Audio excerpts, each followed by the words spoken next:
வணக்கம். அமெரிக்க அதிபர் மற்றும் அமெரிக்க அரசின் அழைப்பின் பேரில் பாகிஸ்தான் ராணுவ தளபதி அசீம் முனீர் மீண்டும் அமெரிக்காவுக்கு சென்றுள்ளார். அவர் செல்லும் முன்பு அவருக்கு கீழே உள்ள பல அதிகாரிகள் ஏற்கனவே அமெரிக்காவிற்கு சென்றிருந்தனர். இந்தியா பாகிஸ்தான் போருக்கு பிறகு அவரது இரண்டாவது அமெரிக்க பயணமாகும் இது.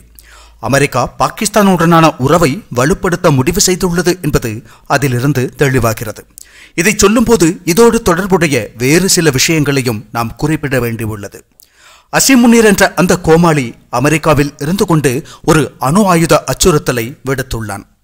இந்தியாவிடமிருந்து தாங்க முடியாத அளவு அச்சுறுத்தல் ஏற்பட்டால் அணு ஆயுதங்களை பயன்படுத்துவோம் என்றும் போகிற போக்கில் உலகின் பாதியை அழித்து விடுவோம் என்றும் அவன் கூறியுள்ளான்.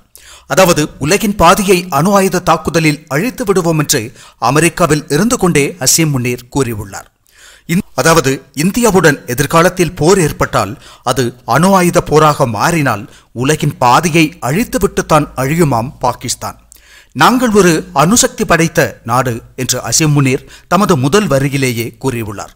அடுத்த வரியில் if we think we are going down we will take half the world down with us என்று கூறியுள்ளார்.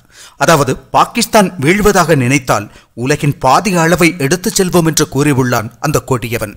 மொத்தத்தில் பாகிஸ்தான் அணு ஆயுதத்தை கையில் எடுத்தால் இந்தியாவின் பதிலடியில் பாகிஸ்தான் புதைந்து போகும் என்று அதே அசீம் முனீர் மறைமுகமாக ஒப்புக்கொண்டுள்ளார். அதைத்தான் if we think we are going down என்று குறிப்பிட்டுள்ளார். அதற்கிடையில் ஒரு வீரவசனம் இருக்கட்டும் என்று மிரட்டல் விடுத்துள்ளார் அந்த கோமாளி. அமெரிக்கா கொடுக்கும் கள்ள உறவு தைரியத்தில் தான் அவர் அவ்வாறு பேசுகிறார் என்பதை சொல்ல வேண்டிய அவசியமில்லை. அணு யுத்தம் ஏற்பட்டால் பாகிஸ்தான் உலகின் பாதியை அழித்துவிடும் என்ற ஒரு குறிப்பு அவரது வார்த்தைகளில் உள்ளது. அதை அவர் உலகில் சமாதானத்தை நிலைநிறுத்த வந்ததாக தம்மட்டம் அடிக்கும் டொனால்ட் ட்ரம்பின் ஆட்சி நடக்கும் அமெரிக்காவில் இருந்து கொண்டுதான் சொல்லியுள்ளார். அதிலிருந்தே அமெரிக்கா என்ற நாடு இந்தியாவிற்கு எந்த அளவு நம்பகமான நல்ல நண்பன் என்பது தெளிவாகிறது. அதன் பிறகு இந்தியா அணை கட்டுவது குறித்தும் கூறியுள்ளான் அந்த கொடியவன். இந்தியா சிந்து நதிநீர் ஒப்பந்தத்தில் இருந்து விலக முடிவெடுத்தது 25 கோடி மக்களின் வாழ்க்கையை பாதிக்கும் விஷயமாகும். நாங்கள் காத்திருப்போம். இந்தியா அணை கட்டினால் கட்டட்டும் என்று காத்திருப்போம். கட்டிய பிறகு எங்கள் ஏவுகணைகள் அதை தகர்த்துவிடும் என்று அசீம் முனீர் கூறியுள்ளான். அவர்களின் ஏவுகணைகள் அவர்களுடைய அண்ணன் பெரிய அண்ணன் போன்றோரின் ஏவுகணைகள் ஆயுதங்களின் திறனை பற்றி நன்றாக தெரியும். அவர்கள் ஏவிய ஏவுகணைகள் எதுவும் இந்தியாவின் எங்கும் விழவில்லை. வானில் வைத்தே பொசுக்கிவிட்டது இந்திய ராணுவம். பாகிஸ்தான் தமது ஏவுகணை தமது அண்ணனின் பெரிய அண்ணனின் ஏவுகணைகளை வைத்து மிரட்டும் போது அவர்கள் அனைவருடைய பாட்டன்மாருடைய ஏவுகணைகள் ஆனாலும் கூட தடுக்கும் திறனை உருவாக்கி கொண்டுள்ளது இந்தியா. ஆனாலும் எதிரியின் இந்த வார்த்தைகளை நாம் சாதாரணமாக கருத முடியாது, கருதவும் கூடாது. எதிரியை குறைத்து மதிப்பிடுவதும் கூடாது. இந்தியா அதை ஒருபோதும் செய்யாது. பாகிஸ்தானிடம் இல்லாவிட்டாலும் அமெரிக்காவிடமிருந்தேனும் 10 நல்ல ஏவுகணைகளை வாங்கி அவற்றை நாளை இந்தியாவிற்கு எதிராக பயன்படுத்தலாம். அதனால் இதுபோன்ற அச்சுறுத்தல்களை நாம் ஒருபோதும் சாதாரணமாக எடுத்துக்கொள்ளப் போவதில்லை. அதை கையாள வேண்டிய முறைகள் என்ன என்பது இந்திய அரசுக்கும் நமது இராணுவத்திற்கும் பாதுகாப்பு தொடர்பான மற்ற அமைப்புகளுக்கும் நன்றாக தெரியும். அவர்கள் அதை வெகு சிறப்பாக செய்வார்கள். ஆனால் அசீம் முனீர் இதை அமெரிக்காவில் இருந்து கூறியிருப்பதுதான் அதன் தீவிரத்தை அதிகரிக்கிறது. அசீம் முனீர் வேறு சில விஷயங்களையும் கூறியுள்ளார். யானைகளின் படை, அதாவது இந்திய படையை நாங்கள் தோற்கடிப்போம் என்று கூறியுள்ள அசீம் முனீர் அம்பானியின் படத்தை காட்டி அடுத்த முறை நாங்கள் என்ன செய்ய போகிறோம் என்பது தெளிவாக உள்ளது என்று கூறியுள்ளான் அந்த பயங்கரவாதி.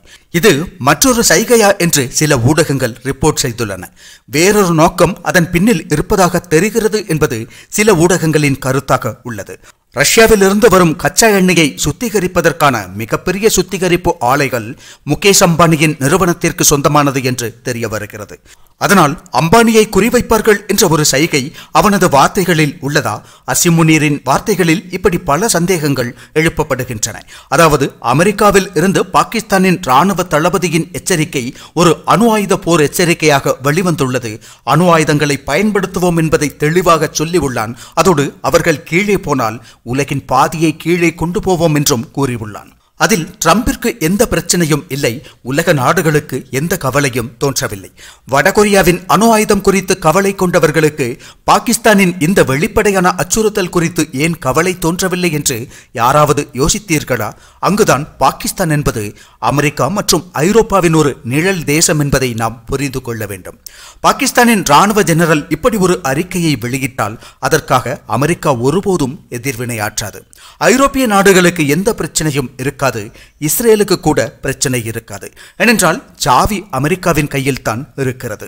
அணு ஆயுதங்களின் கட்டுப்பாடு அமெரிக்காவின் கையில் உள்ளது என்ற குற்றச்சாட்டு ஏற்கனவே பரவலாக நிலவுகிறது.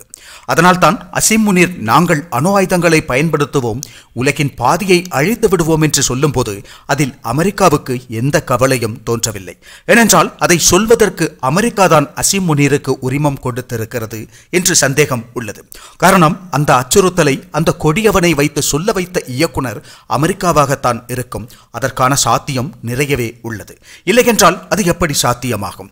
இதையே வடகொரிய அதிபர் கிம் ஜாங் உன் சொல்லியிருந்தால் அமெரிக்கா துள்ளி இருக்கும் சமாதான புலி என்று சொல்லி, ஈரான் சொல்லியிருந்தால் அமெரிக்கா துடித்திருக்கும் அமைதியின் தூதுவன் என்று சொல்லி. ஏனென்றால் அங்கெல்லாம் அமெரிக்காவுக்கு எந்த செல்வாக்கும் இல்லை. இந்தியாவின் அணு ஆயுதங்களில் அமெரிக்காவுக்கு எந்த செல்வாக்கும் இல்லை. சீனாவின் அணு ஆயுதம், ரஷ்யாவின் அணு ஆயுதம் இவற்றில் எதிலும் அமெரிக்காவுக்கு செல்வாக்கில்லை. பிரிட்டனின் அணு ஆயுதங்களில் அமெரிக்காவுக்கு செல்வாக்கு உள்ளது. அமெரிக்காவுக்கு செல்வாக்கு இல்லாத நாடுகளின் அணு ஆயுதங்களை தான் உலகிற்கு அச்சுறுத்தலாக பார்க்கிறது அமெரிக்கா. அமெரிக்காவின் கட்டுப்பாட்டில் உள்ள, அமெரிக்காவிற்கு அடிமைகளாக உள்ள நாடுகளின் அணு ஆயுதங்கள் நல்ல அணு ஆயுதங்கள் என்று நினைக்கிறது அமெரிக்கா. அவ்வாறு உலகை ஏமாற்றிக் கொண்டிருக்கிறது. அந்த நாடுகளின் தலைவர்கள் இதுபோல் உலகிற்கே அச்சுறுத்தல் விடுக்கும் போதும் காதில் வாங்காது அமெரிக்கா. இது மட்டுமல்ல, இந்தியாவுக்கு எதிரான நேரடி அச்சுறுத்தல், இந்தியாவின் அணையை ஏவுகணைகளால் தகர்த்து விடுவோம் என்ற அச்சுறுத்தல், இவை எதுவும் அமெரிக்காவுக்கு பிரச்சனையாக தெரியவில்லை. இங்கு நாம் இன்னொரு விஷயத்தை புரிந்து கொள்ள வேண்டும்.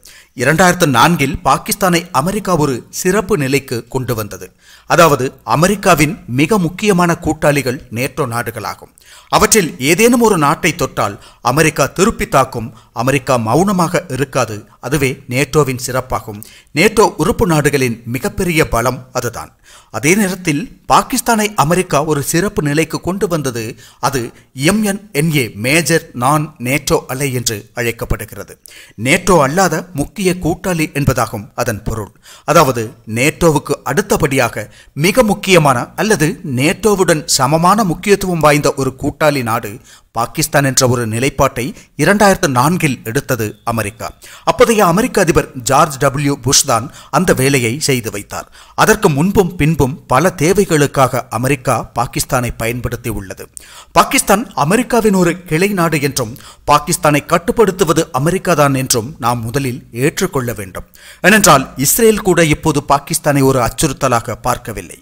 பாகிஸ்தான் செய்வதெல்லாம் அமெரிக்காவின் சம்மதத்தோடும் அறிவோடும் தான் செய்கிறது. இஸ்ரேல் ஹமாஸ் போரில் வெளிப்படையாக பார்த்தால் பாகிஸ்தான் இஸ்ரேலுக்கு எதிராக உள்ளது, ஹமாஸுக்கு ஆதரவளிப்பதாக தோன்றும். அது அமெரிக்காவின் சம்மதத்தோடு தான் நடக்கிறது. அதாவது வெளிப்படையாக எமது அறிக்கை இஸ்ரேலுக்கு எதிராக இருக்கும், ஆனால் உள்ளுக்குள் நாம் ஒன்றாவோம் என்ற விதத்தில் நடக்கவே வாய்ப்புள்ளது. ஒவ்வொரு விஷயத்திலும் பகிரங்கமாக ஒன்றை சொல்வார்கள், ஆனால் ரகசியமாக அமெரிக்காவுடன் சேர்ந்திருக்கக்கூடும். எனவே அமெரிக்கா மீண்டும் பாகிஸ்தானுடனான உறவை வலுப்படுத்துகிறது. அமெரிக்காவுக்கு தங்கள் கட்டளைக்கு கீழ்ப்படியும் ஒரு நாடுதான் தேவை. அதற்கு பாகிஸ்தான் போன்று வேறு எந்த நாட்டை அவர்களால் பெற முடியும்? சரியான ஆட்சி இல்லை, இராணுவ ஆட்சியே அங்கு உள்ளது. தீவிரவாதிகளின் சொர்க்கமாக அந்த நாடு உள்ளது. இந்தியா, சீனா, ஆப்கானிஸ்தான், ஈரான் ஆகியவற்றுடன் எல்லையை பகிர்ந்து கொள்ளும் ஒரு முக்கியமான இடத்தில் அமைந்துள்ள நாடாகும் பாகிஸ்தான். எனவே பாகிஸ்தானை கட்டுப்படுத்துவதே அமெரிக்காவின் தற்போதைய நோக்கம் என்று தோன்றுகிறது.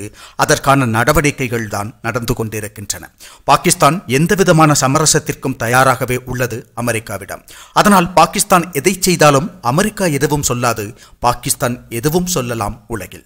அமெரிக்க மண்ணில் இருந்து பாகிஸ்தானின் ராணுவ தளபதி அணு ஆயுத அச்சுறுத்தலை விடுத்துள்ளான். மேலும் அவர் 2வது முறையாக அமெரிக்காவிற்கு சென்றுள்ளார். இருந்தும் அமெரிக்க அரசு அவரை மிகுந்த பாசத்தோடு வரவேற்றது. ஏனென்றால் அமெரிக்காவிற்கு பாகிஸ்தானை கொண்டு நிறைய வேலைகள் செய்ய வேண்டியது இருக்கிறது. பாகிஸ்தானை கட்டுப்படுத்திவிட்டால் இந்தியாவின் மீது பாகிஸ்தானை பயன்படுத்தி அழுத்தம் கொடுக்கலாம், போர் அச்சுறுத்தலை உருவாக்கலாம், எல்லையில் பிரச்சனைகளை உருவாக்கலாம், தீவிரவாதிகளை பயன்படுத்தலாம். இதே விஷயங்களை சீனாவுக்கு எதிராகவும் எதிர்காலத்தில் அமெரிக்கா செய்யக்கூடும். எனவே இந்தியா, சீனா, ஆப்கானிஸ்தான், ஈரான் ஆகியவற்றை அழிக்க அமெரிக்கா கண்டுபிடித்த முதல் தரமான கூட்டாளிதான் இன்று பாகிஸ்தான் என்ற நாடு. அவர்கள் அந்த ஆயுதத்தை இப்போது வெளியே எடுக்கிறார்கள். கடைசி ஆயுதம் என்று கூட சொல்லலாம். அதைத்தான் இப்போது உலகம் பார்க்கிறது. பாகிஸ்தான் ராணுவ தளபதியின் கருத்து மற்றும் அமெரிக்காவின் நிலைப்பாடுகள் குறித்த உங்களது கருத்துக்களை இங்கு தெரியப்படுத்துங்கள்.